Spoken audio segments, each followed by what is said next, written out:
Bien, vamos a reanudar la exposición y a continuación vamos a ir desarrollando, dependiendo de cada parte del cuerpo, cuáles son los equipos de protección personal que deben tenerse en cuenta para la protección adecuada de los trabajadores. Eh, Debemos hacer una síntesis de lo anterior en el cual hemos visto pues qué es un equipo de protección, cuáles son los criterios para seleccionarlos y los criterios para su uso. ¿Correcto? En lo sucesivo vamos a comenzar a analizar cada uno de los componentes que tienen los tipos de equipo de protección y vamos a tener en cuenta también qué criterios o qué características pueden ser útiles para tener en cuenta a la hora de seleccionarlos y de emplearlos. Bien, vamos a comenzar con la parte de la cabeza, ¿correcto? Pero previamente vamos a cerrar el tema anterior indicando las responsabilidades del empleador, responsabilidades que están establecidos por dispositivos legales respecto a este tema de la gestión de los equipos de protección. En primer lugar, el empleador es responsable de proporcionar los equipos que sean apropiados e inclusive que sean de calidad. Esa es una responsabilidad de parte del empleador.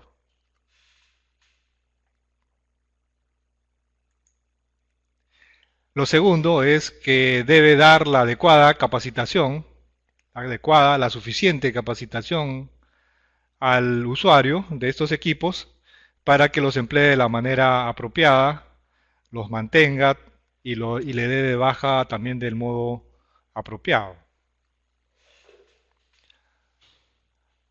Es evidente que ambas responsabilidades el empleador básicamente lo delega, se puede decir, al nivel de la supervisión, ¿correcto? Y en este caso, el supervisor es el que debe estar adecuadamente capacitado, adecuadamente preparado para proporcionar los equipos requeridos al trabajador y para capacitarlo de la manera correcta.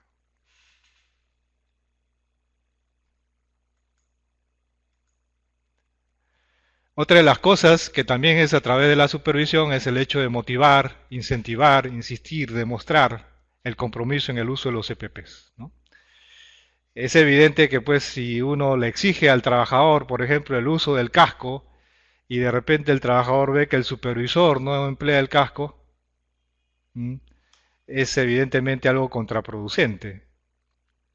Peor aún si es que ve que el gerente es el que no emplea el casco, ¿correcto? Y en ese caso debe tenerse en cuenta esta tercera responsabilidad del empleador, que es la motivación, el incentivo, la insistencia y el demostrado compromiso en el uso de los equipos de protección personal.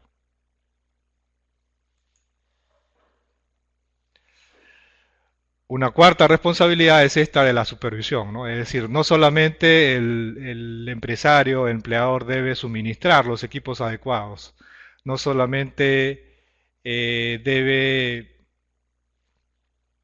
capacitar adecuadamente, y no solamente debe motivar adecuadamente, sino que también debe establecer alguna manera de poder controlar a través de una supervisión que efectivamente pueda determinar si el empleado, el usuario, finalmente está haciendo o está acatando el uso de los equipos de protección personal, tanto en su empleo como en su mantenimiento y en su baja.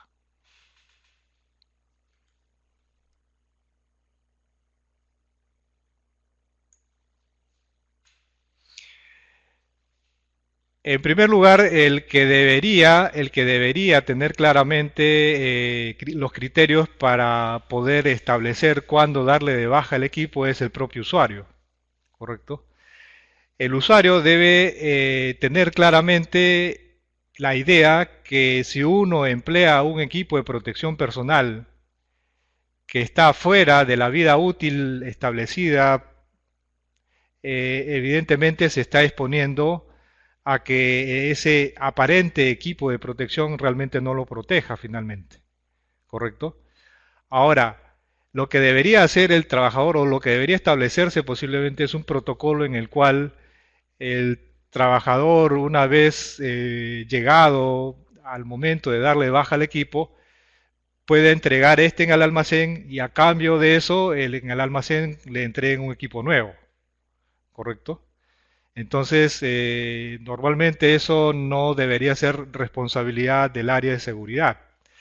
Responsabilidad del área de seguridad básicamente está en el asesoramiento, se puede decir, de, de que la empresa pueda adquirir los equipos que sean los adecuados, que la empresa pueda establecer los criterios bajo los cuales la supervisión de línea sea la que entregue estos equipos y que capacite a los trabajadores en estos equipos. Ahora, si la supervisión de línea no tiene el suficiente conocimiento para dar la capacitación, el área de seguridad podría intervenir en este caso, dando la capacitación para los trabajadores. Pero en todo caso siempre es bueno e inclusive es motivante que el supervisor de línea sea el que dé esta capacitación, porque no es lo mismo escucharle pues al supervisor de seguridad que escucharle al supervisor de línea hablar sobre el equipo de protección.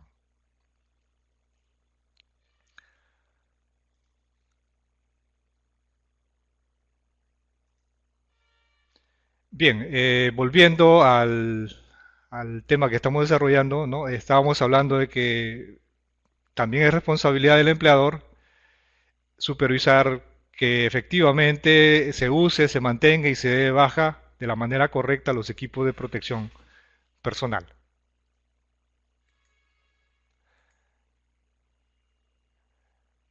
Bien, es evidente que también de parte de los trabajadores existen las responsabilidades, ¿no? De parte del usuario, el trabajador, la primera responsabilidad es emplearlo de la manera correcta, ¿no? Segundo, inspeccionarlo diariamente para, evidentemente, tener la noción de que efectivamente está empleando el equipo de protección de la manera segura, ¿no? Y tercero, siempre saber, el trabajador siempre debe saber cómo emplearlo de la manera correcta. Si no, si el trabajador no sabe cómo emplear el equipo de protección de la manera correcta, debería solicitar a su supervisor que le dé la capacitación que requiera. Bien, vamos a hablar a continuación de los equipos de protección personal asignados para proteger las diferentes partes que componen la cabeza, ¿no? En la cabeza tenemos el cráneo, tenemos la vista, tenemos el oído y tenemos el rostro. Básicamente esas cuatro partes, para esas cuatro partes se han diseñado una serie de equipos de protección.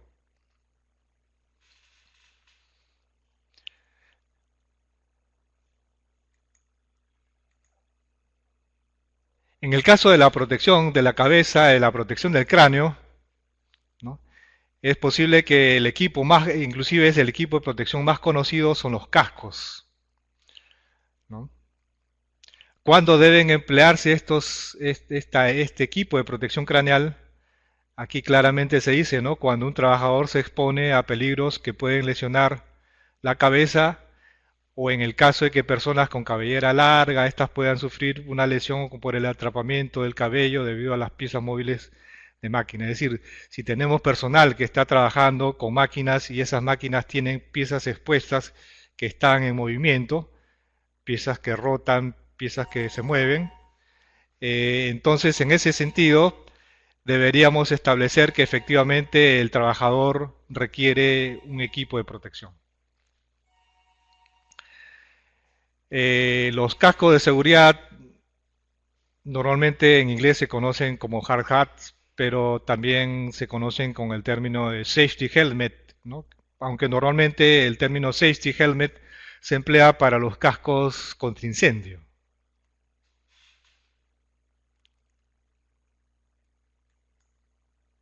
Bien, ¿Qué componentes tiene un casco de seguridad? ¿Qué partes componen un casco de seguridad? Básicamente podemos distinguir dos, ¿no? La coraza, algunos le llaman también carcasa, ¿no? Que es básicamente lo que normalmente nosotros también conocemos como el casco, ¿no? ¿Correcto? Aparte de la coraza está el sistema de suspensión. Ustedes pueden ver ahí en la gráfica la coraza, que es la que está ilustrada en amarillo, y el sistema de suspensión, que está las bandas de sujeción, el tafilete, ¿no? Que son los que componen a lo que se denomina la suspensión o el sistema de suspensión. Está en blanco. Ahora bien, el sistema de suspensión también tiene dos componentes principales, que son el arnés, que es el conjunto de los tirantes, que pueden ser de dos tirantes, de tres tirantes, ¿correcto? Y la parte que se puede decir está bordea o es perimétrica a la zona del cráneo, que se denomina el tafilete o banda de ajuste, que es la que nos permite, como su nombre lo indica, poder ajustar el casco ante los diferentes tamaños de cráneo que existen en la masa que elabora, ¿no? Aparte de la coraza y la suspensión, que son las partes principales de los cascos pueden tener una serie de accesorios, como pueden ser otros equipos de protección personal, ¿no? Llámese un protector facial, protectores auditivos, pueden tener pues como accesorio una pequeña lámpara, ¿no? Una serie de cosas que le permitan al trabajador realizar de una manera efectiva su labor.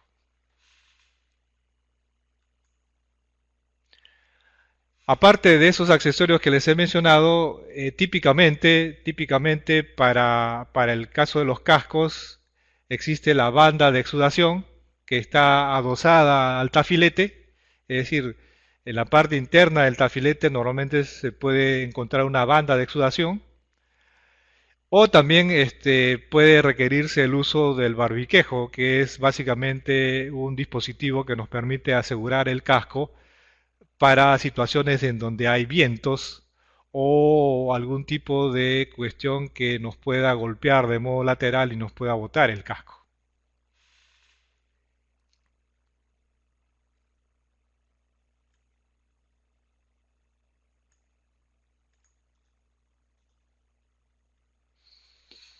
Bien, la coraza, como les decía a ustedes, que es la parte más visible del casco, prácticamente la gente muchas veces entiende al casco como la coraza, ¿no? Eh, ha sido fabricada, es fabricada de diferentes tipos de materiales, cada uno con determinadas resistencias, tanto mecánicas como químicas, ¿correcto?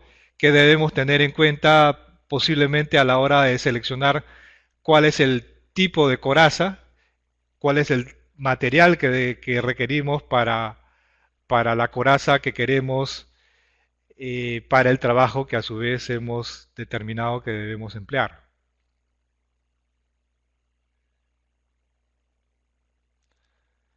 El amigo Héctor Barrios me dice, los cascos nacionales no poseen todas esas partes, entonces no se pueden denominar casco de seguridad.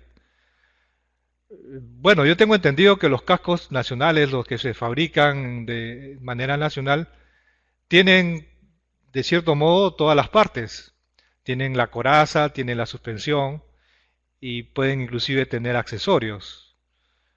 No sé si podrías reformular un poco tu pregunta.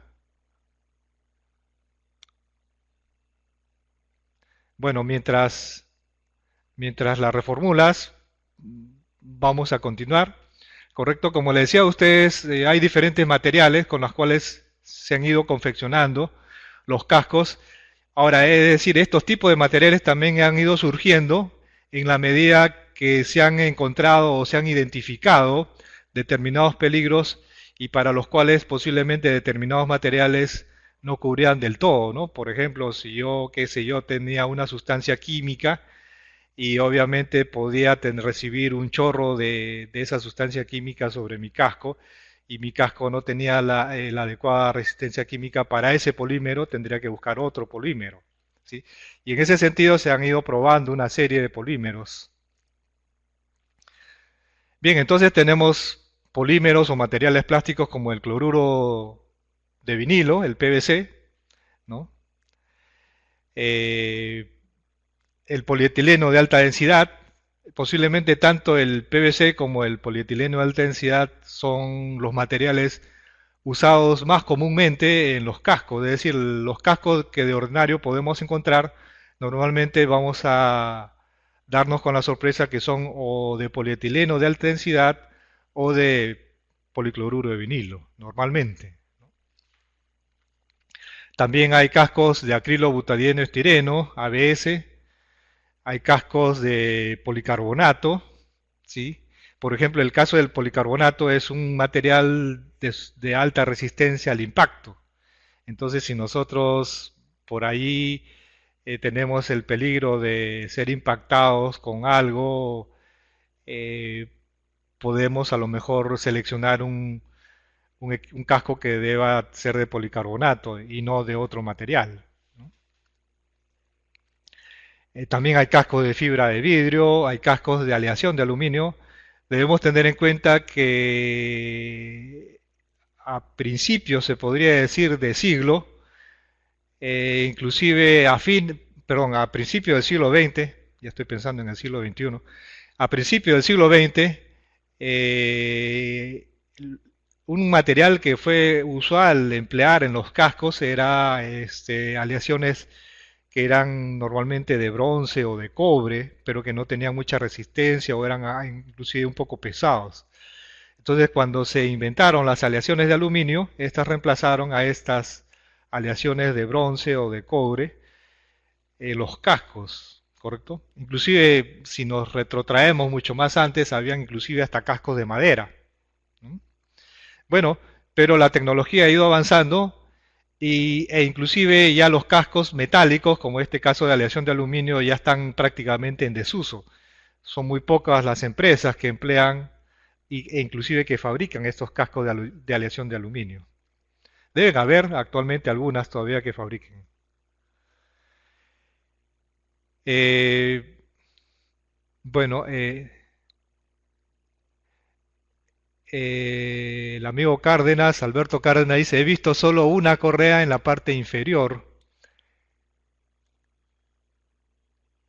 Ah, en todo caso, no sé si podrías precisar un poquito más claro cuál es tu inquietud, cuál es tu duda.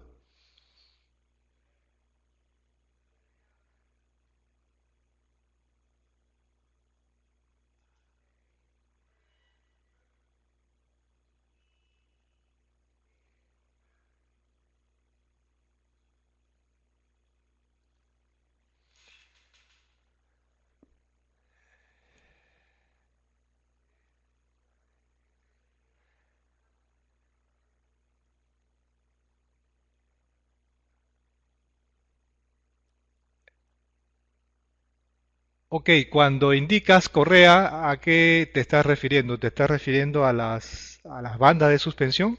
¿A las tiras, los tirantes que hay en la suspensión? Bueno, ahí realmente eso está mal, porque realmente debería mínimo haber dos tirantes, o dos tiras, se puede decir, que muestren en todo caso cuatro tirantes, ¿no? O sea, dos tiras que compongan cuatro tirantes, ¿no? Eso debería ser lo mínimo, porque en los cascos normalmente hay cascos de cuatro tirantes y hay cascos de seis tirantes, ¿no? Normalmente eso es lo que se ve entre los cascos que se fabrican a nivel mundial. Evidentemente uno de solamente una sola tira eh, me parece que es insuficiente, porque inclusive uno no sabe por dónde va a venir el golpe.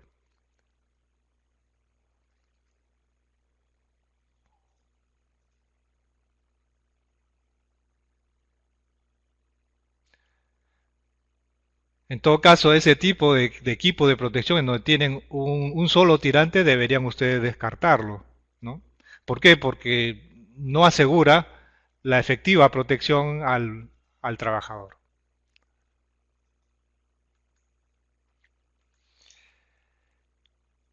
Bien, en el caso del arnés, aquí ustedes pueden ver claramente un arnés que muestra una suspensión de 6 tirantes, como ustedes pueden ver, ¿no? Aquí ya la suspensión no son tiras, sino son básicamente un dispositivo de plástico, ¿no?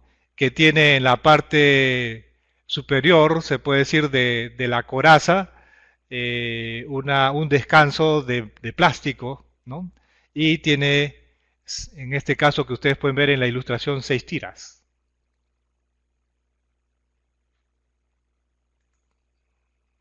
Ok, pero en todo caso debemos tener en cuenta que lo mínimo que debería tenerse en cuenta son 4 tirantes, ¿no? Y mucho mejor si es que pueden ser de 6 tirantes, ¿no? Pero con 4 tirantes posiblemente para usos ordinarios es más que suficiente. En cuanto al tafilete, que es el dispositivo de regulación, tenemos dos tipos, el de cremallera, correcto, que es este de acá que tiene unas rayitas que ustedes pueden ver, ¿no? En el cual de manera manual uno puede ajustar el, el casco o las dimensiones de la suspensión del casco a la cabeza. Y el tipo trinquete o ratchet, que es básicamente como una especie de botón giratorio que permite también el ajuste adecuado.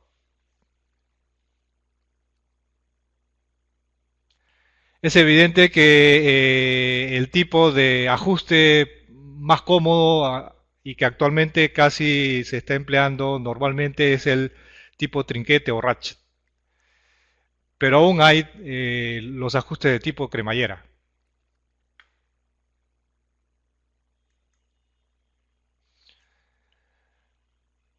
Bien, respecto a los accesorios, como les decía a ustedes, una de ellas es la banda de exudación o de sudoración, que normalmente está en la parte interna de la suspensión, y el barbiquejo, que es un dispositivo que permite asegurar el casco de tal forma de que ante la eventualidad de un viento fuerte o de algún golpe lateral, el casco no salga despedido, no se pierde el casco. Hay barbiquejos que se denominan simples, que son básicamente una banda con un soporte en la parte de la barbilla, por eso se denomina barbiquejo. Y hay un barbiquejo que es mucho más seguro porque tiene un dispositivo adicional que permite pasarlo detrás de la nuca y permite a su vez una sujeción mucho más efectiva, que es este barbiquejo de 3 puntos de apoyo, ¿correcto? Tiene 1, 2 y 3 puntos de apoyo.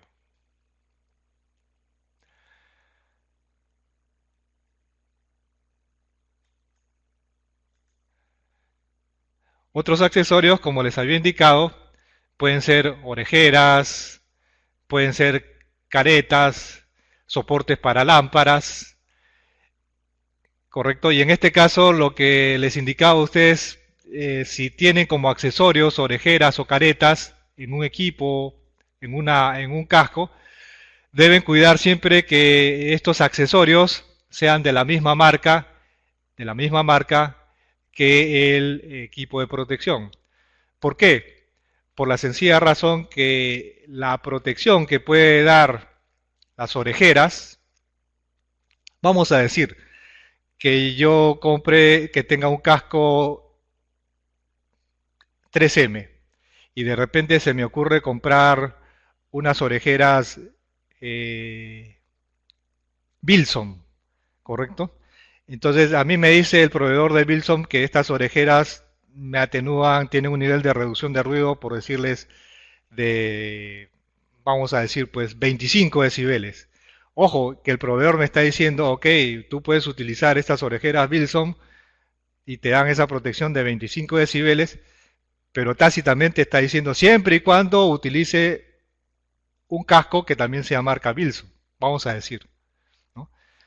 ¿Se dan cuenta? ¿Por qué? Porque si yo pongo estas orejeras marca Wilson a mi casco 3M, que es mi casco favorito, puede ser que a lo mejor esas orejeras no me estén dando 25 decibeles de atenuación, sino 20, 18, 15 decibeles, ¿correcto? ¿Por qué? Porque esas orejeras Wilson fueron diseñados para otro tipo de casco, ¿se dan cuenta?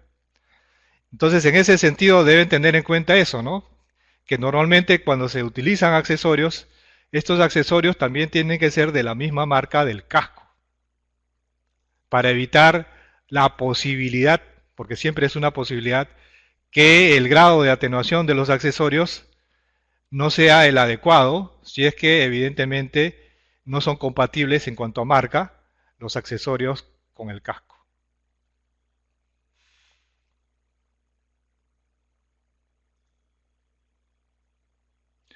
Tal vez algo que no podría ser tan estricto, tal vez podría ser el caso de la careta, ¿no? Tal vez en el caso de la careta sí, la atenuación en sí es propia de la careta, ¿no? En este caso, tal vez uno podría darse, entre comillas, el lujo de utilizar una careta que sea de otra marca, siempre y cuando, obviamente, encaje adecuadamente en el casco, ¿no?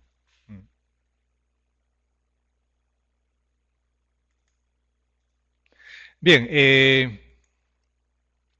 otra de las cosas que debemos tener en cuenta es que los cascos de seguridad también tienen su clasificación y también tienen su tipificación, ¿correcto? Según la norma Indecopi, que la tomó a su vez del ITINTEC, ¿no? Eh, de acuerdo a la coraza, de acuerdo al tipo de coraza, nosotros podemos tener dos tipos, ¿no? El tipo uno cuando tiene la ala completa, en el caso que vemos acá es este casco de color amarillo, ¿no? Y el casco tipo 2 es el casco con visera o tipo jockey, que en este caso está representado por este casco de color rojo. ¿Sí? Entonces debemos tener en cuenta, ¿no? Tipo uno es el casco con ala completa y el tipo 2 el casco con visera. Si nosotros ponemos en nuestra especificación que queremos un casco tipo 2, tácitamente le estamos diciendo al comprador que nos compre un casco tipo jockey o con visera. Existen actualmente algunos fabricantes que si uno es un usuario y tiene como casco normalmente un casco tipo 2, poder mediante un accesorio transformar un casco tipo 2 en un casco tipo 1, ¿no? Mediante un dispositivo que es como un accesorio que sirve para ponerlo en el perímetro del casco y sirve también como una especie de ala completa, ¿no? Es un accesorio que se puede emplear y puede convertirse en un casco tipo 2 en un casco tipo 1. Debemos tener en cuenta que el casco tipo 2 es un casco que no protege ni en la parte lateral ni en la parte de atrás porque no tiene esa visera que es una especie de protección, ¿correcto? Para aquellos que lo requieran, ojo. Bien, ¿qué clases de cascos tenemos? Tenemos tres tipos de clases, clase A, clase B y clase C. La clase A es básicamente la clase para la que es el casco que normalmente nosotros conocemos. Es el casco de uso ordinario. Es el casco que normalmente la gran mayoría de los trabajadores tiene y es posiblemente el casco que nos dan usualmente, ¿correcto? Entonces este casco de clase A normalmente está confeccionado de PVC o de polietileno de alta densidad, normalmente, que son también los materiales que permiten tener un casco cómodo en el sentido de costo. El casco tipo B, como lo indica ahí, la característica principal es que protege para voltajes mayores a 2200, ¿no? Hasta 20.000 voltios. En otras palabras, este casco tipo B normalmente es conocido también como cascos para trabajos con electricidad, ¿correcto? Finalmente tenemos los cascos clase C, que normalmente son aquellos que se utilizan para posiblemente trabajos muy especiales, ¿no? Porque como le decía, actualmente son muy pocas las empresas o los proveedores que fabrican estos cascos de material metálico, ¿no? Pero debido a que todavía existen en el mercado, existe esta clasificación C para estos cascos metálicos. Tienen una protección similar a la de A, si ustedes se dan cuenta, pero no protegen contra riesgos eléctricos. Bien, debemos tener en cuenta que la ANSI Z891, para aquellos que en alguna oportunidad compren cascos que provengan de Norteamérica, de Estados Unidos, van a ver que la clasificación es un poco diferente. Dice G, E y C. Realmente es la misma A, B y C. Lo que pasa es que ellos el A han reemplazado por G, general, y el B por E, de eléctrico. Que bueno, es una clasificación mucho más entendible y mucho más fácil de inclusive grabar, ¿no? Clase G, general, clase E, eléctrico, en lugar de decir A y B. Bueno, es un dato que les proporciono acá y que, bueno, podrían tenerlo en cuenta ustedes, ¿no?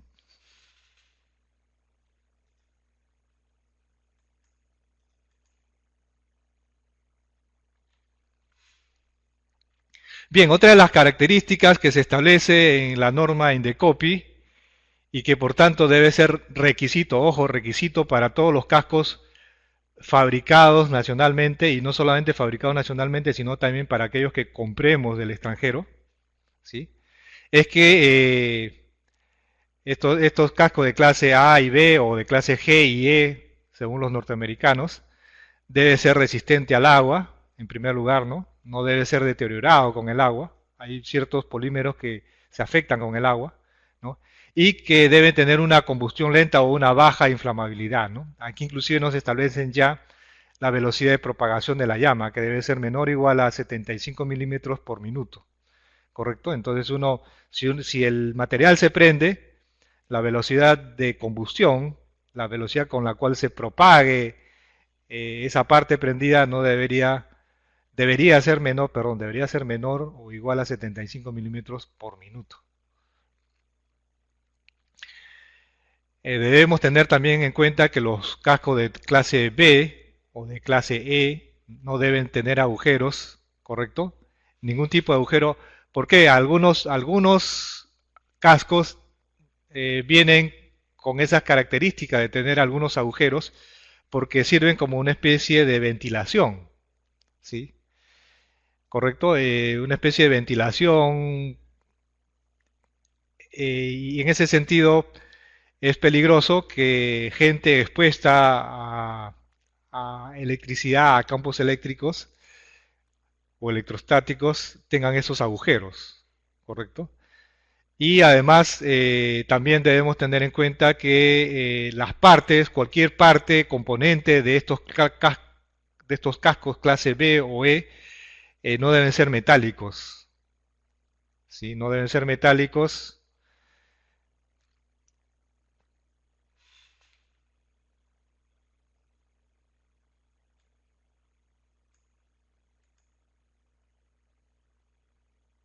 Bien, otra de las características que se debe tener en cuenta es la resistencia al impacto. Ojo que normalmente el casco que comúnmente nosotros usamos, correcto, que es el casco que nos proporcionan, que puede ser A, B o C, es un casco que sirve básicamente para protegernos contra el impacto de un objeto que cae de manera vertical, ¿correcto? Y que es equivalente a un objeto de 4 kilos que cae desde una altura de 1,5 metros o de un martillo o de un objeto de 1 kilo que cae desde una altura de 6 metros, ¿correcto? Entonces, esa resistencia al impacto, es decir, el casco debe soportar el impacto de ese objeto de 1 kilo, por ejemplo, que cae desde 6 metros de altura. Ojo, estamos hablando de un impacto vertical, ¿correcto? Y para eso está diseñado el casco.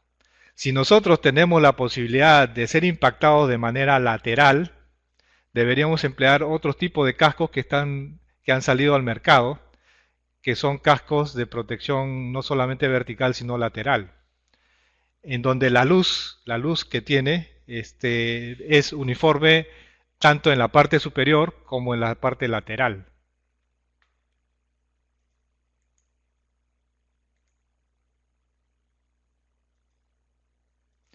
¿Correcto?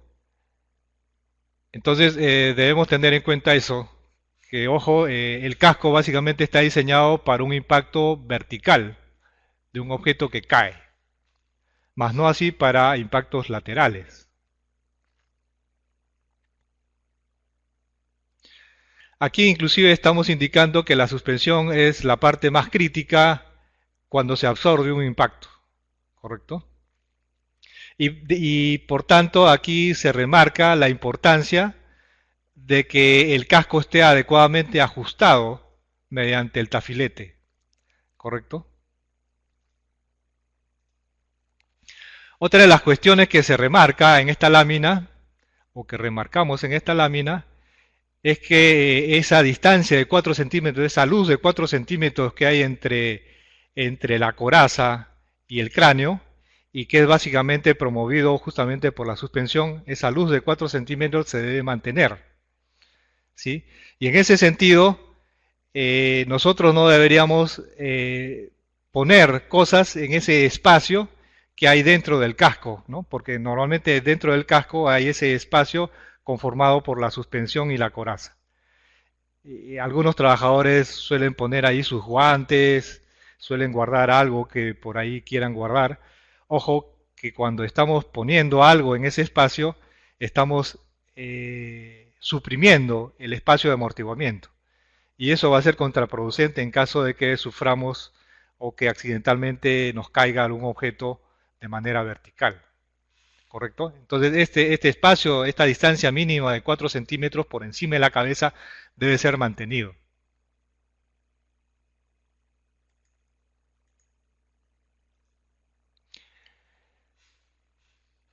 Bien, estamos terminando con la parte de los cascos. ¿Tienen alguna pregunta adicional? Si no, pasaríamos a ver la parte de los equipos de protección visual.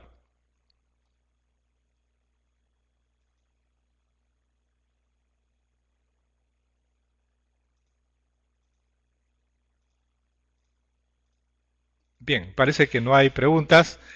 Entonces vamos a proseguir con los equipos de protección visual o equipo de protección ocular. ¿Cuándo se requieren estos equipos? Básicamente cuando tenemos la posibilidad, uno, de que haya proyección de partículas líquidas o gases, ¿correcto? Un chorro de algo que nos pueda caer a los ojos. También vamos a requerir protección visual cuando haya trabajos en donde por alguna cuestión accidental podamos sufrir algún deslumbramiento, es decir, una radiación visible intensa. Tres, también por exposición a radiación infrarroja o a radiación ultravioleta o a radiación visible coherente, que también se conoce con el nombre de láser. Entonces, en estos tres casos debemos escoger algún tipo de equipo de protección visual.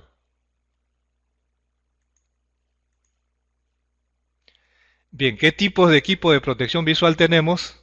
Básicamente tenemos dos. Anteojos, que en inglés se llaman spectacles, y gafas, que en inglés se llaman goggles, ¿correcto? Entonces tenemos dos tipos solamente. Como ustedes pueden ver, aquí no se emplea el término lente, que es un término popularmente empleado para referirnos a los anteojos o a las gafas, ¿correcto? Técnicamente solamente hay dos términos, anteojos y gafas, ¿correcto? Inclusive si nosotros nos revisamos la norma ITINTEC o la norma INDECOPI, vamos a ver en ella que nos hablan de anteojos y de gafas, no nos hablan de lentes. ¿Qué cosa es el lente técnicamente? Lente técnicamente es básicamente la pieza de vidrio o de plástico que nos sirve para proteger la vista, ¿correcto? Eso se denomina básicamente lente, ¿sí? Pero el equipo recibe el nombre de anteojo, anteojos o de gafas.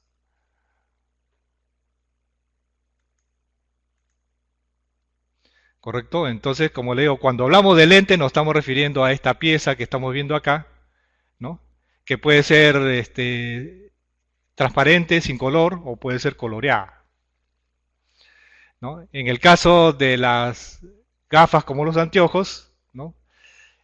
Vamos a requerir para el caso de protección contra radiación infrarroja, ultravioleta o láser, que el lente, que es la pieza que básicamente protege, que el lente del equipo de protección visual tenga algún tipo de sombra o matiz, no de color, sino de sombra o de matiz. Es diferente el color a la sombra, ojo. La sombra es básicamente el oscurecimiento que puede proporcionar el lente, ¿correcto? El grado de oscurecimiento, a eso se denomina sombra o matiz, ¿correcto? En algunos casos, obviamente, existen determinados colores que facilitan determinadas actividades.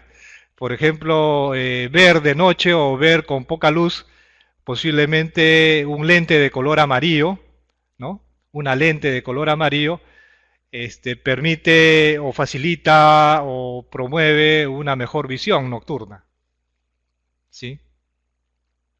Pero ahí no estamos hablando del número de sombra, ojo. Bien, otra de las cosas que debemos tener en cuenta es que en el caso de las gafas de seguridad, estas pueden ser divididas o subdivididas en tres tipos de equipos, ¿no? Las gafas panorámicas o monovisores, que es lo que normalmente conocemos, ¿no? ¿Correcto? Son las más usuales, que tienen un solo lente, inclusive, por eso se denomina monovisor, porque tienen un solo lente. Luego tenemos las gafas cubreanteojos, que básicamente son similares a los monovisores, pero que tienen un mayor tamaño y que permiten ser puestos encima de los anteojos normales. Y luego tenemos las gafas de copas, que normalmente se utilizan para actividades como los soldadores, ¿correcto? En donde se tiene claramente dos lentes separados y cada lente tiene un tipo de sombra o matiz.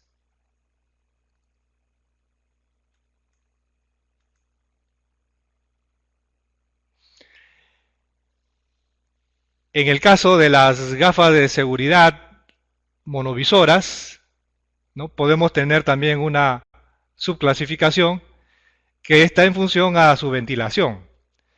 Podemos tener gafas de ventilación directa, estas que tienen agujeritos que están en la parte izquierda, ¿no? Y en donde prácticamente la ventilación se hace de manera directa, ¿no? Es decir, el aire entra de manera directa y se puede decir la parte caliente del aire también sale de manera directa. O también podemos tener estas gafas de ventilación indirecta que son a través de unas válvulas que permiten que el aire interno pueda ser exhalado, pero que el aire exterior no ingrese. En este caso, estos equipos de estas gafas de ventilación indirecta son adecuadas cuando un individuo se va a exponer a un ambiente en donde exista un gas, por ejemplo, que sea irritante. Entonces, para evitar que ese gas irritante que esté en el medio externo pueda ingresar a la gafa y pueda irritar la vista, se utilizan estas gafas de ventilación indirecta, que vuelvo a repetir, permite la salida del aire caliente interno de la gafa, pero no permite que el aire externo ingrese.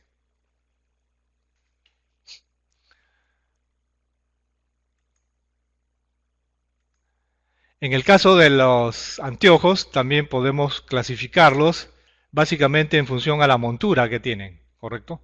Que pueden ser plástica o puede ser metálica. Dependiendo de las necesidades que uno tenga, uno debe escoger qué tipo de montura requiere, ¿no? Plásticas o metálicas.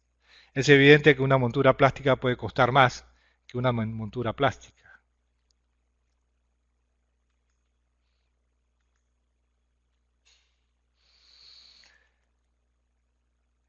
Ok, en función a su diseño, también podemos tipificar los anteojos. Puede ser anteojos sin protección y anteojos con protección lateral, ¿no? Como ustedes pueden ver, este de la izquierda es un anteojo que carece de protección. Protección, en este caso estamos hablando lateral, ¿no? ¿Correcto? Solamente tiene la protección normal frontal que lo dan los lentes. O podemos tener también anteojo con protección lateral, que en este caso puede ser la protección hacia la izquierda y la derecha, o pueden tener también a veces una protección en la parte superior, ¿correcto? Entonces esa protección adicional sirve para clasificar los anteojos también.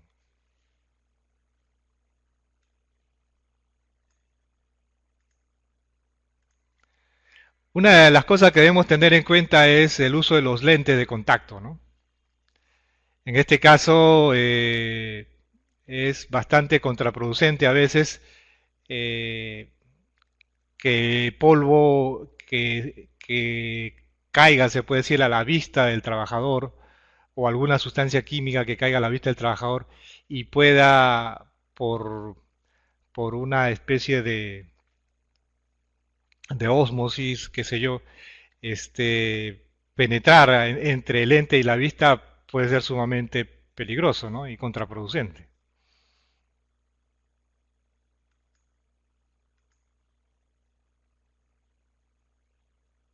¿no?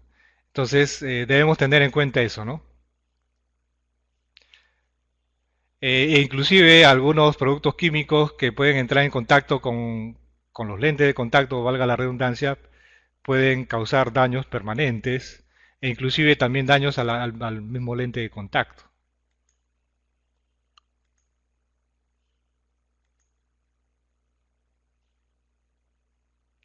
Bien, hay algunas cosas que podemos mencionarlas acá respecto a los cascos, y es que en la norma G050, que es la norma técnica empleada en el Reglamento Nacional de Construcciones para la parte de seguridad, ¿no? Indica que algunos cascos los colores de los cascos tipo jockey pueden servir para identificar la categoría o la ocupación de los trabajadores, ¿no? Y en ese caso ellos hacen una recomendación al respecto, ¿no? Me parece que aquí se terminó la presentación. Vamos a pasar a la siguiente presentación.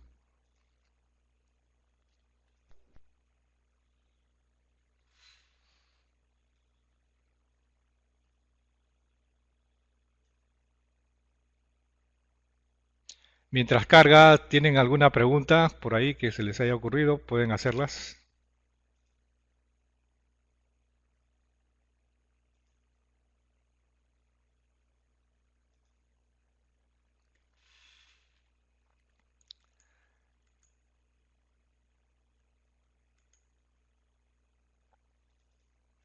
Bien, como le decía, pues la G050 indica una recomendación de que en función al color de los cascos uno puede identificar la categoría del trabajador, ¿no? Dice, por ejemplo, pues si el casco es blanco, sirve para identificar al supervisor de línea, al ingeniero, al capataz, se puede decir muchas veces máximo que está a cargo de la cuadrilla, ¿no? A los jefes de grupo de color amarillo, a los operarios de color rojo, a los ayudantes de color anaranjado, a los visitantes de color verde, ¿correcto? Esto es básicamente, ojo, una recomendación, no es una obligación que así sea, ¿no? En ese caso eso dependerá si ustedes pueden promover alguna norma al respecto, ¿no? En el sentido que determinado casco de color, de determinado color, identifique algún tipo de nivel o categoría de trabajador, ¿no?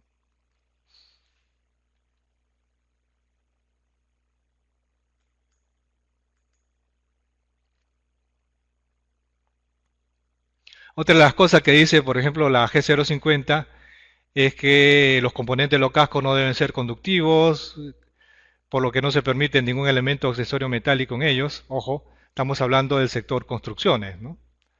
¿No?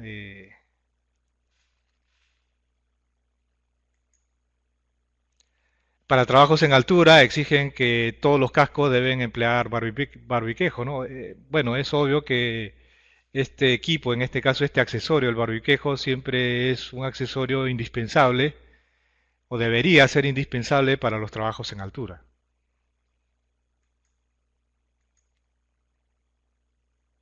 Bien, en el caso de, por ejemplo, la protección visual, la G050 nos da una serie de tablas, ¿no? Que nos permiten seleccionar la sombra o matiz que yo requiero para mi lente del equipo de protección, ¿no? Por ejemplo, si el individuo es un soldador que va a emplear soldadura autógena, ¿no? En función al caudal de acetileno que emplee, debe requerir un tipo de número de sombra o de matiz en el lente.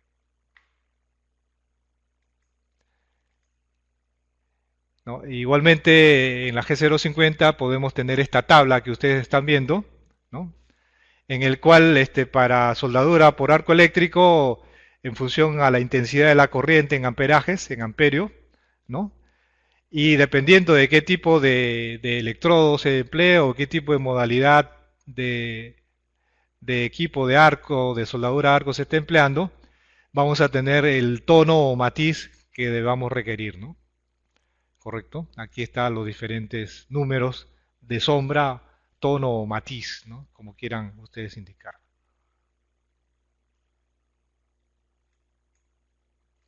Bien, en el caso de equipos no de soldadura, sino de oxicorte, también en función al diámetro de orificio de corte, va a haber un tipo de sombra que debe ser o 6 o 7 para este tipo de equipos, ¿no?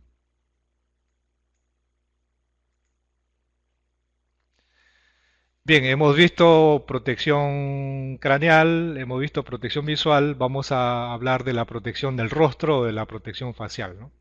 ¿Cuándo se requiere protección facial?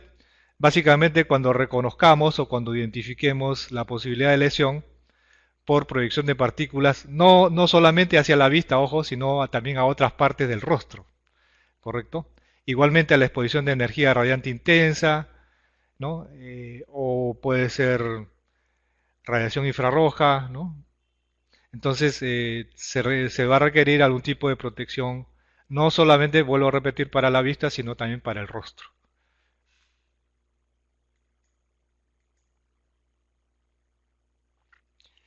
¿Qué clases, qué tipo de equipo de protección facial podemos disponer? Son básicamente tres. Están las caretas o escudos, también conocidos como escudos. Algunos países utilizan el término de antiparra, ¿no? Están las máscaras, normalmente las máscaras se emplean para actividades de oxicorte o de soldadura.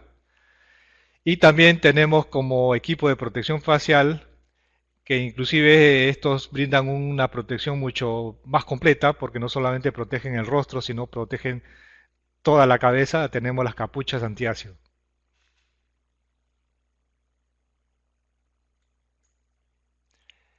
Eh, ¿Qué tipos de escudos o de caretas y en qué cosa consiste? Bueno, en primer lugar, el escudo o careta facial o antiparra, como le decía, algunos países emplean ese término, consiste en una lámina, ¿no? Que puede ser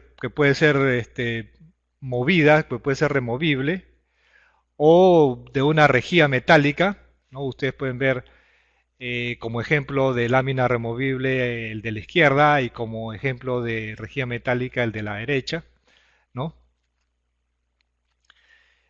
Que inclusive puede ser de un plástico que sea transparente o puede ser opaco con un visor, ¿no? Como si fuera una máscara, ¿no? Un cabezal que permite el pivote o el movimiento y una suspensión que permite ajustar el equipo.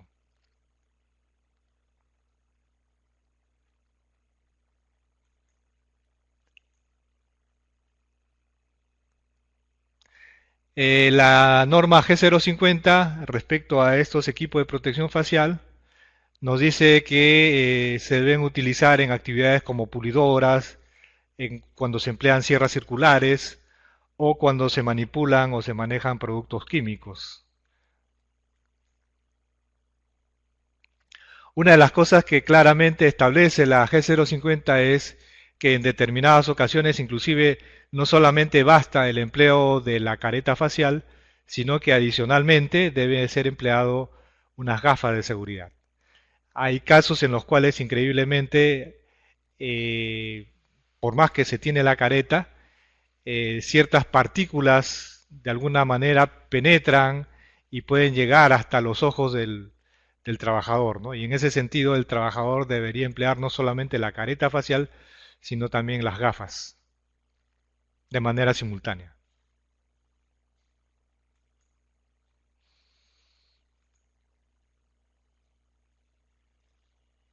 Bien, según el diseño de las caretas, estas pueden ser básicamente de cuatro tipos, ¿no? Sin corona, que son unas en las cuales simplemente uno tiene la lámina y tiene una base, tiene una especie de manubrio con el cual uno eh, coge, se puede decir, la careta, ¿correcto? Como si fuera una especie de, no sé, pues un espejo, ¿no? Con corona, normalmente ustedes ven todos los que están acá son equipos de protección facial con corona, todos tienen corona, ¿no? Con corona y protector en la barbilla o mentón. Ustedes pueden ver este equipo de protección personal en donde en la parte inferior de la lámina tiene un protector de barbilla o mentón, ¿no? Y tienen otros equipos de protección que son que en este caso son los que son acoplables a los cascos de seguridad, ¿no? Es decir, aquellos que pueden ser usados con algún tipo de casco.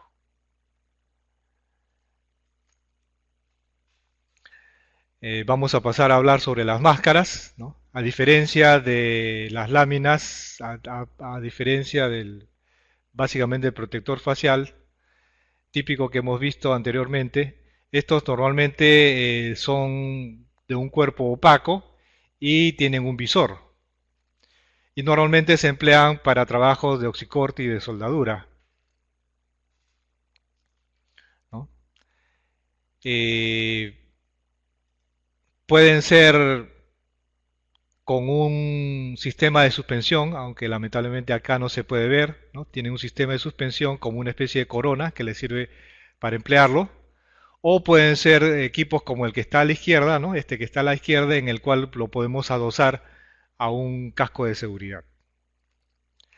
Normalmente el visor puede ser pivotable, ¿no? En el caso de que uno no requiera la protección con sombra, sino requiera simplemente ver, ¿no? Se levanta el visor y se puede ver, o aquellos en los cuales no requiere el levantamiento del visor, sino que tienen un tipo de lente que se oscurece o se aclara en función a la radiación que está recibiendo, ¿correcto? Eso en milisegundos, en fracciones de segundo, capta la intensidad de la radiación y toma el tono adecuado.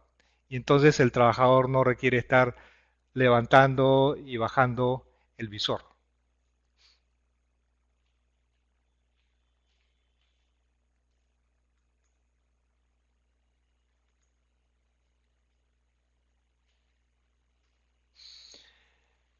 También tenemos en función a su diseño de cuerpo rígido con suspensión visor fijo rebatible, cuerpo rígido con mango visor fijo o cuerpo no rígido con suspensión y visor rebatible. Ok, finalmente en cuanto a las capuchas antiácidos, podemos ver ahí las láminas, son los que nos van a dar protección para trabajos en donde puede haber salpicadura o proyección de básicamente sustancias químicas que pueden ser corrosivas. Y en este caso, como ustedes pueden ver, la protección no solamente es hacia la parte del rostro, sino que también puede proteger de la totalidad del cráneo y parte inclusive del dorso, del torso del trabajador, ¿no? Algunos inclusive pueden incorporar una línea de aire que le permita suministrar a distancia eh, el aire que el trabajador requiera.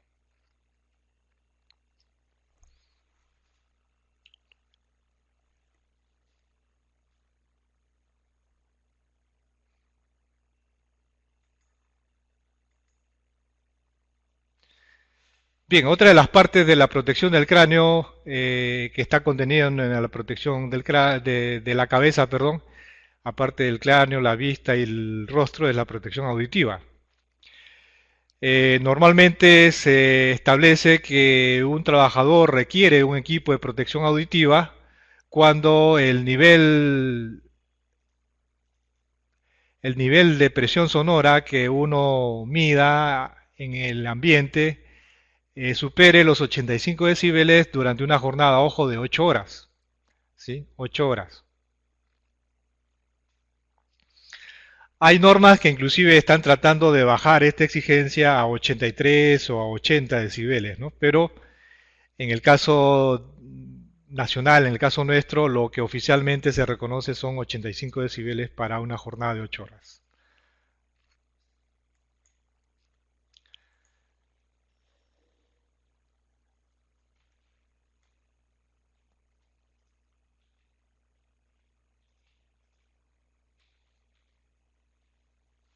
Mm, ¿Podría la amiga Carolina un poco replantear su pregunta?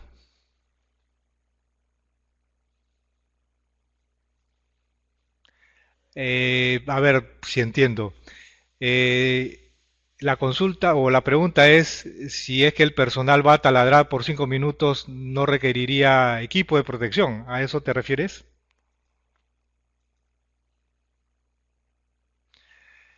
Bueno, lo que sucede es que ahí hay que ver una cuestión que es los componentes espectrales del ruido, ¿correcto?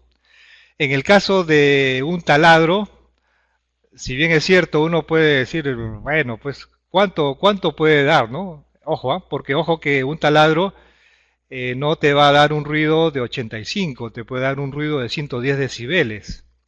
Entonces habría que ver 110 decibeles, cuánto puede soportar un individuo, por decirte, ¿no? 110 decibeles podrá estar expuesto 5 minutos, a lo mejor sí, ¿no? Habría que ver la tabla. Creo que más adelante hay una tablita, ¿no? Ahora, pero ojo que no solamente es cuestión, vuelvo a repetirte, de decir, bueno, ok, son 5 minutos eh, para un ruido de, vamos a decir, pues de 110 decibeles, ¿no? Porque no solamente es cuestión, vuelvo a repetirte, del nivel de presión sonora, sino también de la clase de ruido, ¿no? El ruido es continuo, ok, si es continuo, es un ruido de impacto, ¿no? ¿Qué características tiene el ruido, ¿no? Ojo. Entonces, ese tipo de cosas tenemos que ver en primer lugar. El otro problema que puede suscitarse es el individuo que está trabajando, es un individuo que ya tiene una lesión preexistente o no la tiene, o es totalmente sano. A lo mejor puede ya tener una cierta pérdida de la audición, ¿correcto? Entonces sería contraproducente exponerlo a un ruido de 110 decibeles, ¿no?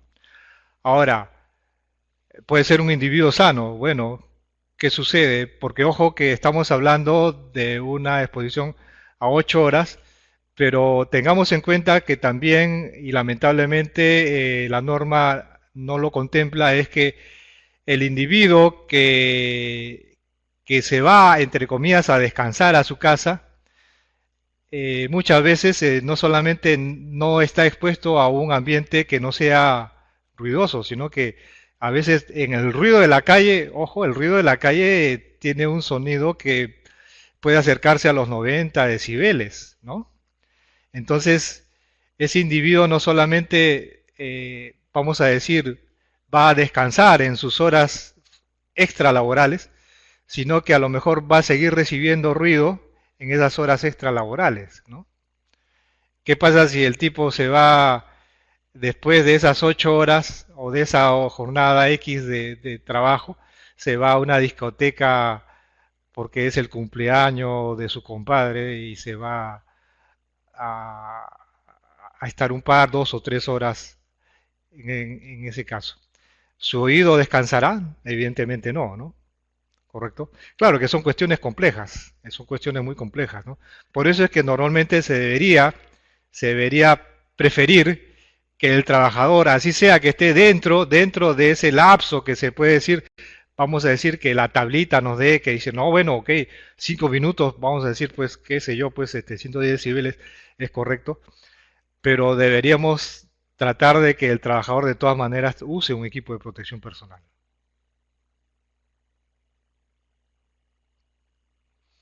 Bien, ok, vamos a seguir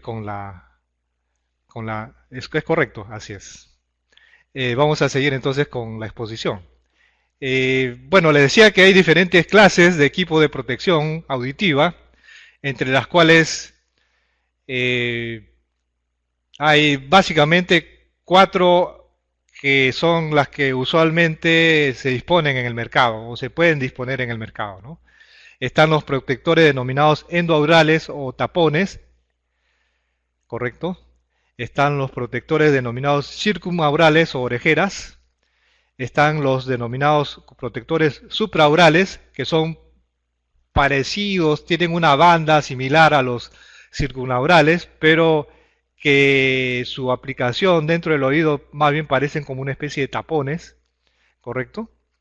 Y finalmente tenemos los cascos acústicos, que posiblemente sean unos equipos de protección personal muy poco visibles en la industria normal, pero que sí son usados, por ejemplo, para los pilotos de avionetas, pilotos de helicópteros, ¿correcto? Que normalmente ellos sí emplean estos cascos acústicos como equipo de protección personal. A lo mejor unidades motorizadas podrían emplear este tipo de cascos acústicos. ¿Qué nos dice la G050? Acá está la famosa tablita, ¿no? Nos dice, por ejemplo, pues que si tenemos 100 decibeles puede exponerse el individuo a un tiempo de permanencia de un cuarto de hora, 15 minutos, ¿correcto? Entonces el ejemplo que yo daba de 110 decibeles evidentemente escapaba a esto y obviamente obligaría a que sí se use el equipo de protección, ¿no? Ahora, ojo que un equipo de taladrar puede superar normalmente los 100 decibeles, ojo, puede normalmente superar. Ok, vamos a hacer un receso de 5 minutos en el cual volveríamos a retomar el tema.